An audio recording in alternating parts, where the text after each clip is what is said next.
Pulse owner unveils interim memorial. "We have truly just begun," Barbara Poma says.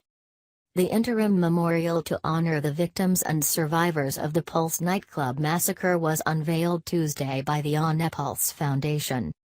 During a dedication ceremony, Pulse nightclub owner and foundation founder Barbara Poma thanked local companies that contributed to the project. She also praised the survivors, first responders and family members of victims who helped guide its design. "They gave selflessly to make decisions for those who could not," she said.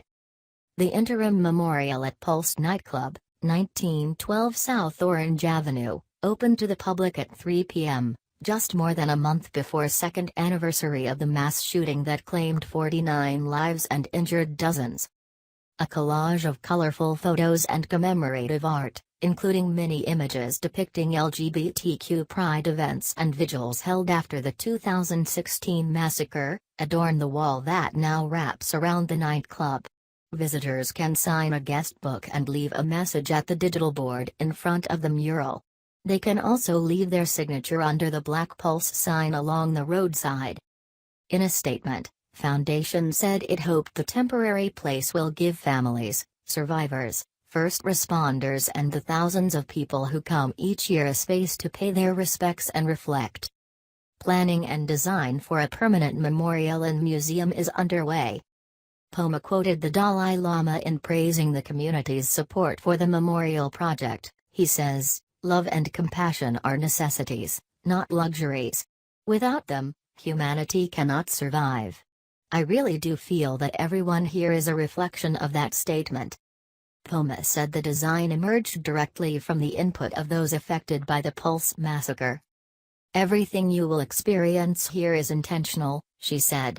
"It has purpose." The Orlando City Council approved the design for the interim space in October, including a wood fence around the club, lighted benches and a perforated steel wall for visitors to leave mementos. Construction began on February 26.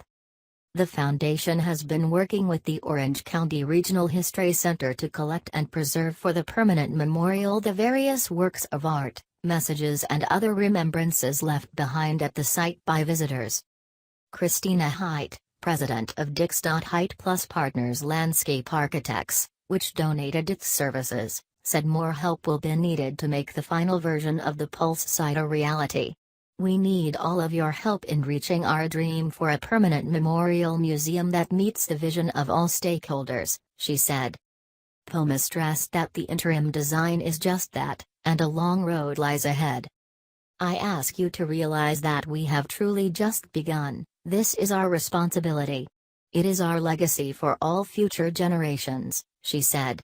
"This is part of both Orlando and world history and it's going to take all of us to get it done right." After the ceremony, Representative Carlos Guillermo Smith, D. Orlando, said the temporary space would give Orlando residents and Pulse survivors a much-needed space to reflect. "As a gay, Latino man who lives here in Orlando, there's no way that this tragedy couldn't have been deeply, deeply personal for me," Smith said. "We can't forget what happened here on the darkest day of our city's history. It's also part of our world and human history."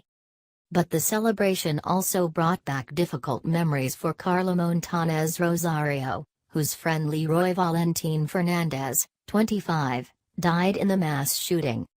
"When you're here, your mind gets blocked, so you're here but you're not listening, so the only thing that's going through my mind is memories and reminiscing," said Montanez Rosario, 33. "He was my rock, my best friend. It means the world to me to see his picture there. He always wanted to be known." Staff writer Jeff Weiner contributed to this story. Pedro@orlandosentinel.com or 407-232-0202. Follow me on Twitter @BiancaJoni, Cajoni.